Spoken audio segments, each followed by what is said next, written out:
here's the list of Republican senators who voted in favor of this Democrat gun control bill. And yes, I'm aware that this gun control bill could have been worse in the sense that it could have banned AR-15s. It could have banned handguns. It could have been worse, but that doesn't mean that it's not bad. It is bad. And here are the Republican senators who voted for it anyway. Senator Cornyn, Senator Tillis, Senator Blunt, Senator Burr, Senator Cassidy, Senator Collins, Senator Graham, who, by the way, this is like extra nutty from him because he has been on record before blasting red flag laws. And yet now he votes in favor of legislation that gives money to states to enact these. So that makes no sense.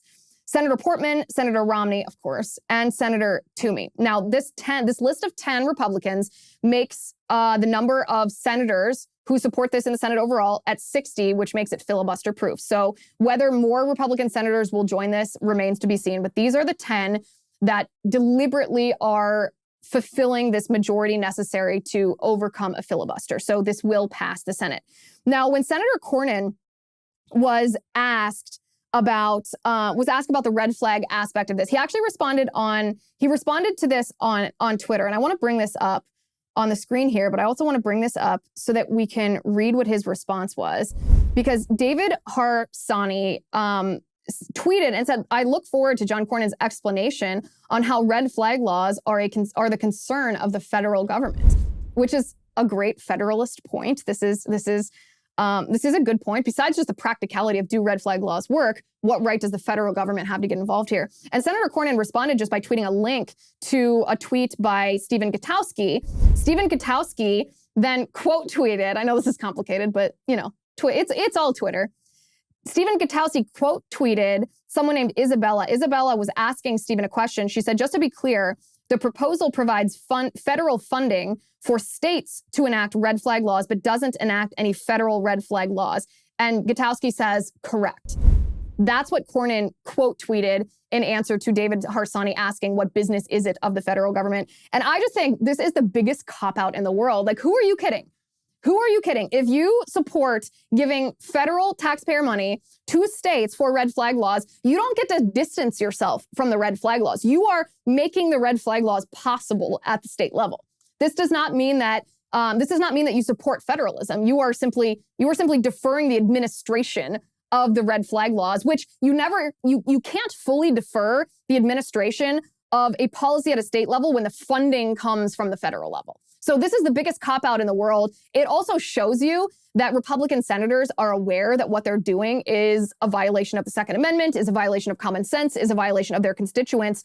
And it should cause all of us to ask them, if you can do this, if you can provide federal funding for red flag laws at the state level, why can't you provide funding to completely harden public schools across the country?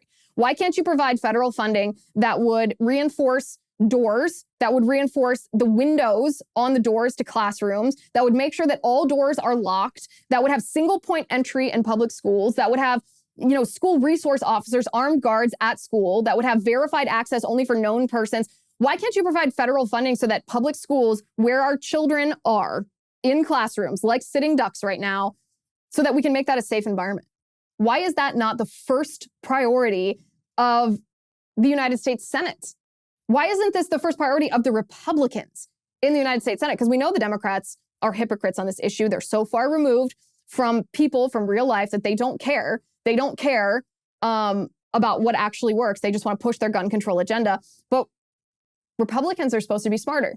Republicans are supposed to be better. Republicans are supposed to be fighters. They're supposed to be protectors of our constitutional rights. So why is hardening schools not the first priority here?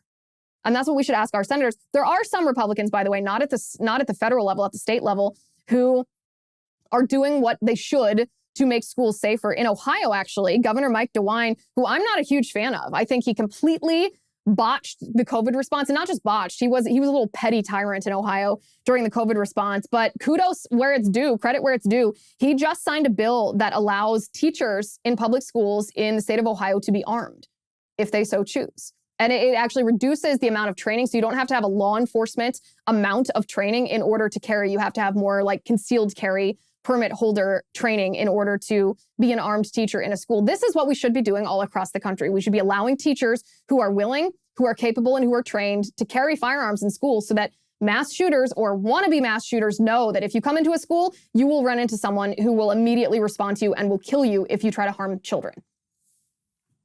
But mark my words, I've said this before, I'll say this again, until parents, not politicians, until parents rise up individually and bypass politicians like they did with critical race theory, like they're doing with the transgender ideology in kindergartens, nothing in schools is going to change materially because politicians are going to act like the Republicans in the Senate.